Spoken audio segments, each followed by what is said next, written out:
Muy buenos días. Espero ser tan disciplinado con el tiempo como mis predecesores. Soy Juan Manuel Galán, liberal de corazón y de convicción. Dentro del liberalismo represento el nuevo liberalismo, un movimiento que defiende ideas renovadoras y que pretende arrebatarle el país a las garras del clientelismo para devolvérselo a la clase media trabajadora colombiana. Un movimiento que llegará a la presidencia de la República para convertir a Colombia en el país de las oportunidades para todos. Y hablando de oportunidades, el acuerdo de paz que se ha negociado en Colombia es una gran oportunidad, pero no es un punto de llegada, es un punto de partida. Un punto de partida en donde no podemos caer en el falso dilema en el que nos quieren hacer caer, entre dos extremos. Un extremo nos dice que el acuerdo hay que hacerlo trizas, que nada de lo acordado, de lo negociado, sirve, y que tenemos que regresar 52 años en la historia de Colombia, mantener el statu quo y permanecer en la violencia y en la guerra. Ese modelo básicamente le incumple a 8 millones de colombianos víctimas, que tienen hoy una gran esperanza de acceder a la verdad, a la justicia, a la reparación y a las garantías de no repetición por primera vez. El otro modelo nos dice que debemos quedarnos mirando a las FARC, cumplirle a los 8.000 guerrilleros, y que no se puede hacer nada distinto a lo negociado y a lo acordado en La Habana. Curiosamente, ambos extremos coinciden en que hay que hacer una constituyente, que hay que crear una nueva constitución para entronizar en esa constitución el modelo extremo que defienden. Yo creo que hay una tercera vía, que hay otro camino para construir, distinto al de esos dos extremos. ¿Cuál es la propuesta? Para que implementemos los acuerdos, los llevemos a la práctica, cumplamos con lo pactado, pero no nos quedemos solamente mirando esos acuerdos. La propuesta fundamental es que en Colombia tenemos que construir Estado local. No ha existido en las zonas de guerra y de conflicto en nuestro país un Estado local que sea capaz de integrar la nación, el Estado y el territorio. Ese Estado local necesita 3 pilares fundamentales, básicos. En primer lugar, la seguridad. Si no garantizamos la seguridad física de los habitantes en esos territorios que dejan los grupos armados ilegales, es imposible poder construir un proceso de paz sostenible y duradero. Pero también las instituciones democráticas que no existen en esos territorios y en esas comunidades.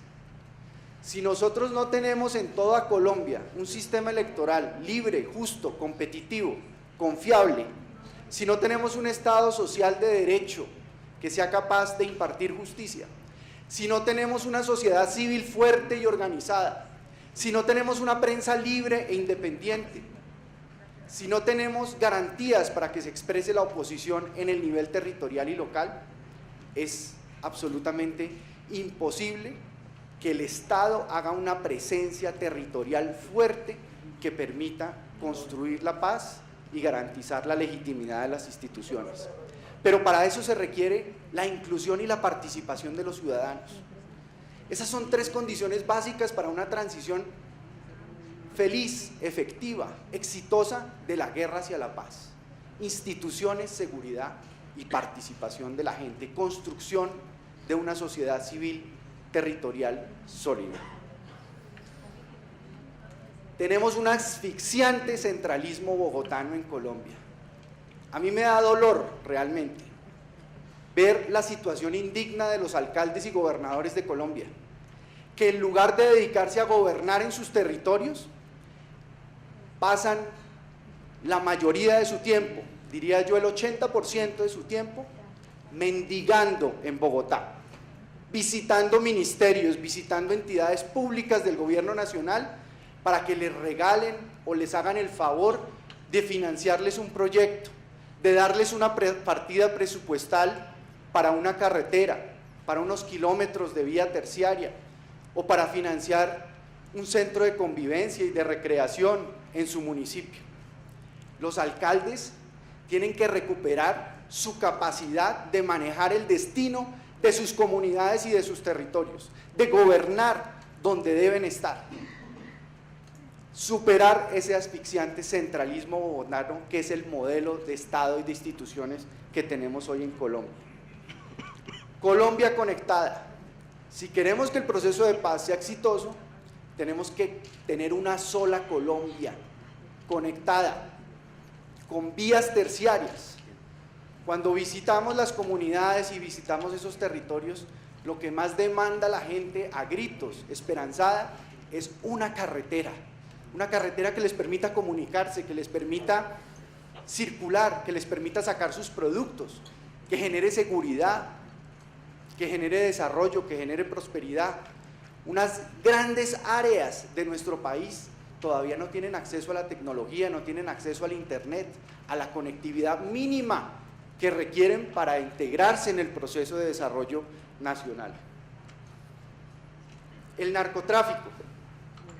¿Cuál es la política que debemos diseñar para luchar contra el narcotráfico?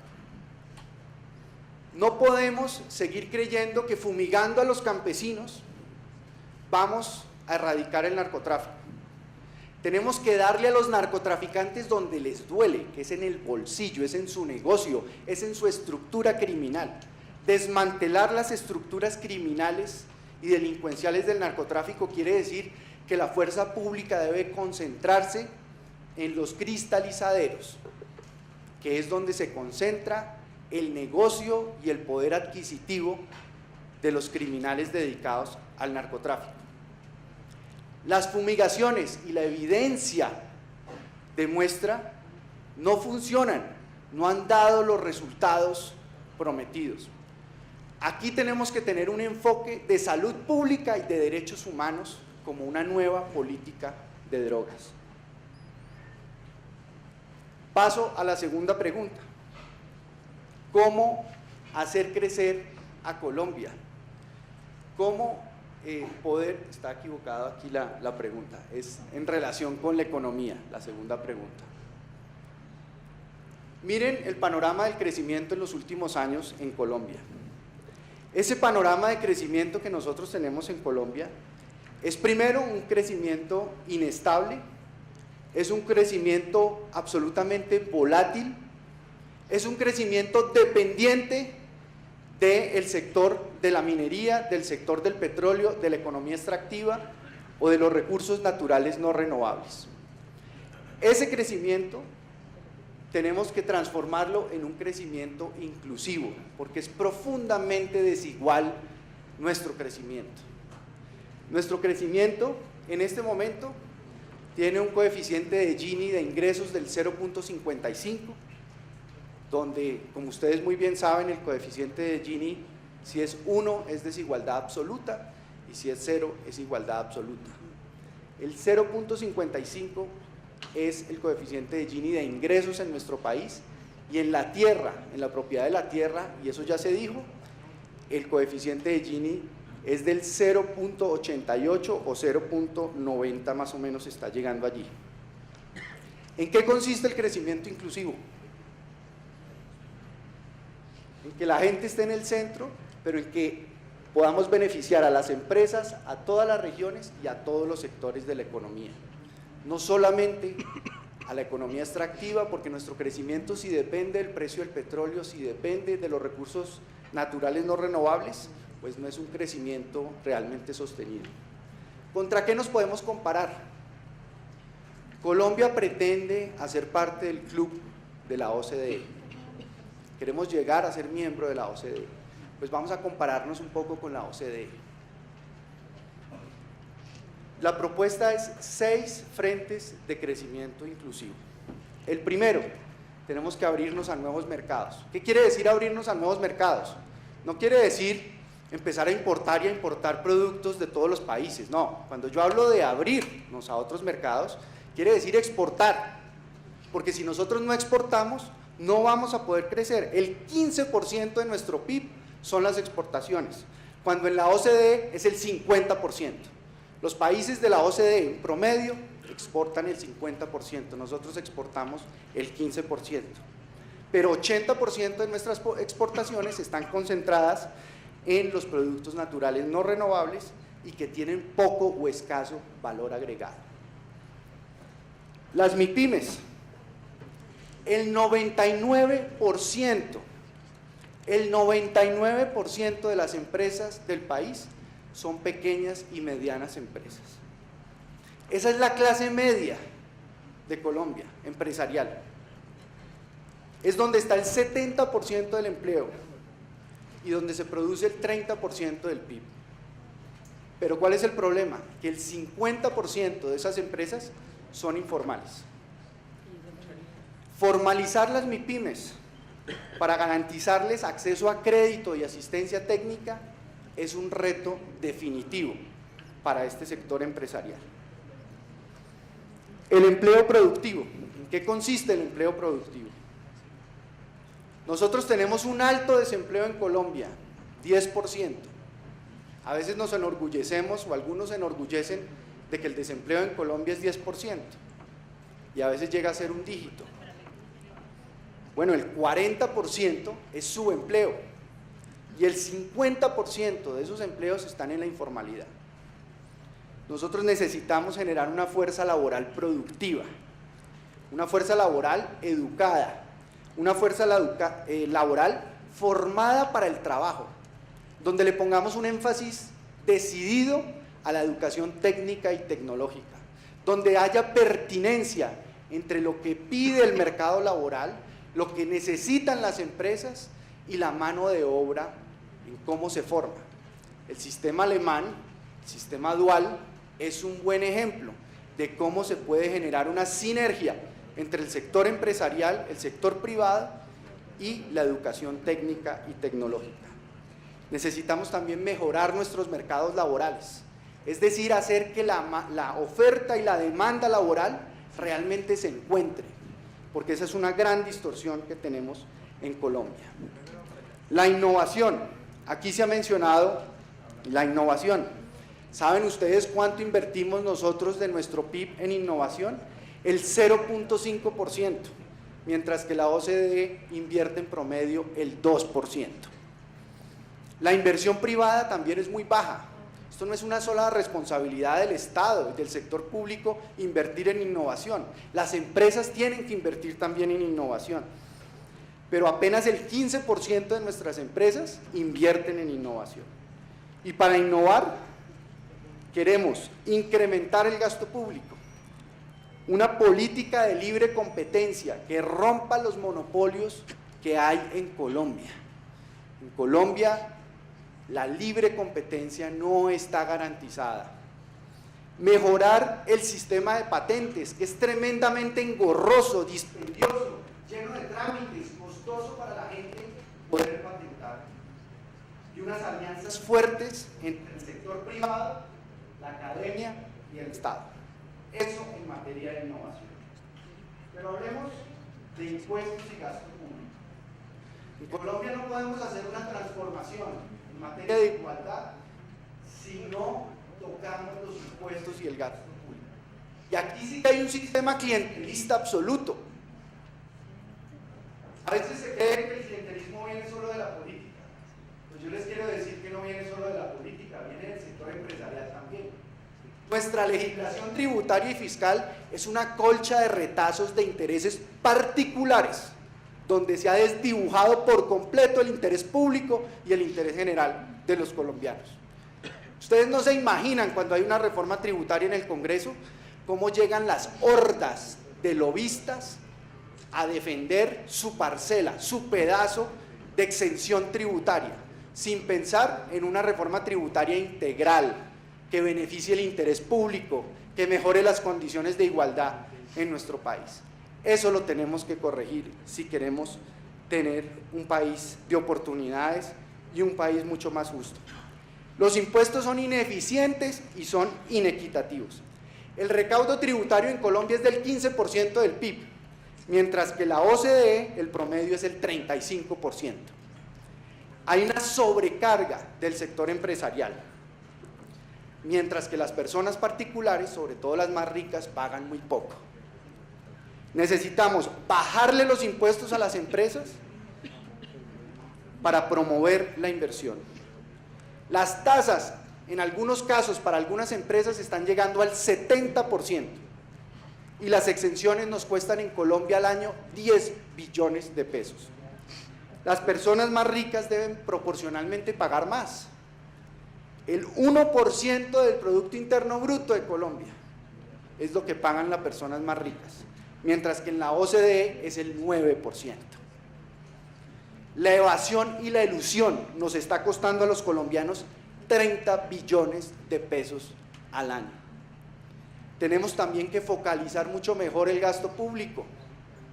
Los subsidios hay que focalizarlos mejor. 35 millones de colombianos en el Sisbén. ¿Cuántas personas hay coladas en el Sisbén que le están quitando oportunidades a quienes realmente las necesitan? Las pensiones. No hay nada más inequitativo en Colombia que el sistema pensional, el acceso al derecho a una pensión. Y finalmente, el emprendimiento rural. El 60% de los campesinos no tienen títulos de propiedad formal en Colombia. Hay una altísima desigualdad, ya lo dijimos. El coeficiente de Gini está en el 0.88 y a punto de llegar al 0.9. Eso genera unas grandes ineficiencias porque se está desaprovechando en Colombia el 76% de las tierras cultivables. Necesitamos mejorar la productividad agropecuaria. Tenemos que formalizar los títulos a los campesinos. Tenemos que actualizar el catastro. En Colombia no tenemos algo tan básico como un catastro agrario, confiable, cierto, que nos permita determinar la propiedad de la tierra y también proveer bienes públicos. Si no tenemos bienes públicos en las áreas rurales, básicos como carreteras, vías, acueductos, alcantarillado, sistema de saneamiento básico, es imposible hablar de equidad. Yo quiero terminar agradeciendo la invitación que me hicieron a este foro la Universidad del Rosario, la Fundación Adenauer, el periódico El Tiempo, el PNUD. Quiero saludar a todos los aspirantes a la presidencia de la República. Quiero decirles a todos que los respeto y creo que este es el ambiente, esta es la manera como se debe dar la campaña presidencial, confrontando propuestas, confrontando ideas, confrontando modelos y no una competencia de agravios, de insultos, de mentiras, de difamaciones en las redes sociales a ver quién más es efectivo en desacreditar a su oponente, en agredirlo, en injuriarlo o en calumniarlo. La campaña que necesita Colombia es una campaña de ideas, de propuestas, de programas. La que les acabo de presentar es la mía. Muchas gracias.